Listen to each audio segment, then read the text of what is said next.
Here's my physics lesson plan that I implemented with my high school at-risk students. I will also talk about deviations from my lessons and ways I can improve this lesson in the future. Here is a list of my Georgia Performance Standards, the Gwinnett County AKS Standards, and the NETS as Technology Standards for students. This lesson was designed so that students can analyze, apply, and evaluate electric currents and circuits. This lesson used at least 3 internet tools: Plickers, Padlet, and Screencast. Students also use a Web 2.0 of their choice to demonstrate a sound understanding of curriculum standards, improve their skills in technology literacy and mathematical operations, and use critical thinking and problem-solving skills.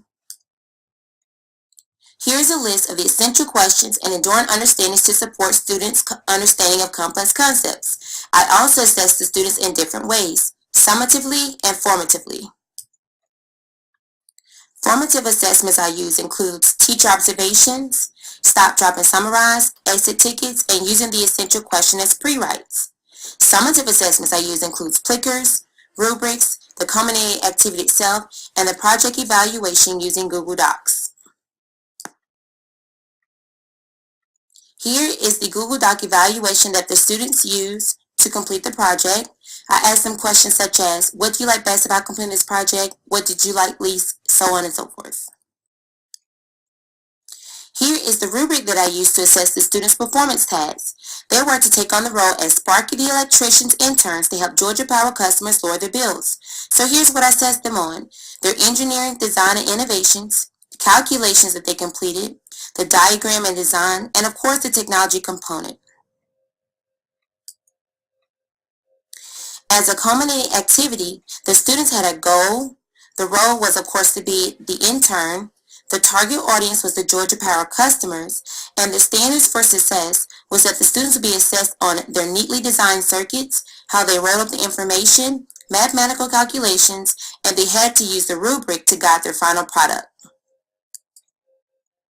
To keep myself organized, I created a lesson concept map. Here it contained the overarching enduring understandings I wanted students to take from the lesson.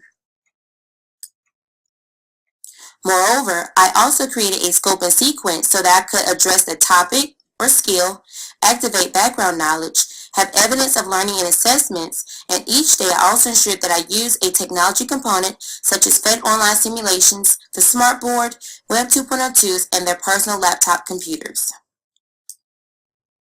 Classroom management strategies included planned seating arrangements, reviewing technology expectations throughout implementation, and differentiating instruction to meet the needs of my learners.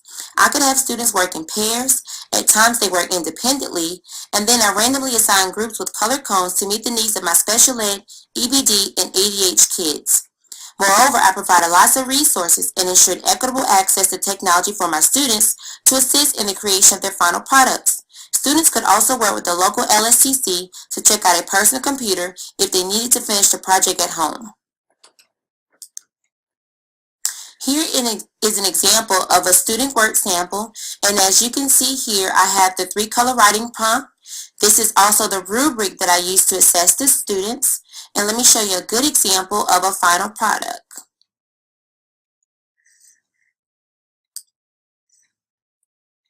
Here's also another example of a student work sample. This student chose to make a poplet, and as you can see here, the student talked about the different types of circuits, series, parallel, or mixed. They gave me a picture of each, and they also uploaded a video to YouTube via Screencast of what the final product would look like. So let me just kind of show you a video, and I'm going to fast forward it so you can see the final product.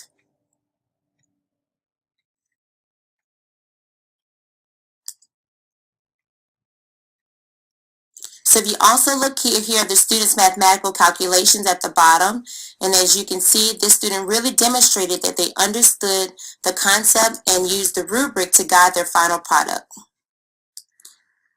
The only deviations I made to the lesson was because the Plickers app had crashed. So I assessed the students by raising index cards labeled A, B, C, and D and recorded the data into the spreadsheets. Here's also a sample of my Plickers summative assessment on electric currents and circuits. Improvements I would make to this lesson would be to keep the district testing schedule in mind, as students were often pulled out of class and that became inconvenient. Overall, I really enjoyed this lesson.